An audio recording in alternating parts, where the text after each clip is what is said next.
Neymar est-il le plus gros gâchis de l'histoire du football? Le génie brésilien a rejoint son club formateur Santos au Brésil pour une durée de 6 mois. On ne connaît pas exactement les détails du contrat, mais ce que l'on sait, c'est que le fait que Neymar retourne dans son club formateur au Brésil, qui n'est pas un championnat majeur, après avoir joué en Arabie Saoudite, marque le pas de ce qui pourrait ressembler à une fin de carrière pour Neymar. On sait, Neymar, son objectif principal désormais, avant peut-être d'arrêter sa carrière, c'est de disputer une dernière Coupe du Monde avec la Seleção en 2026 aux États-Unis notamment.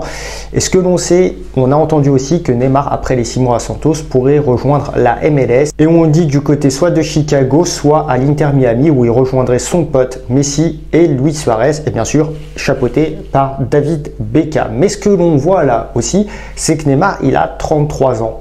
Il a 33 ans Neymar, ce qui peut paraître être jeune aujourd'hui pour un joueur de foot. On sait qu'il y a des personnes comme Benzema ou Messi qui ont le ballon d'or à 34 ans révolu. Et Neymar, lui, depuis ses 29 ans à peu près, c'est la pente descendante. Et là, franchement, on comprend rien. On a l'impression vraiment d'un vrai gâchis le concernant.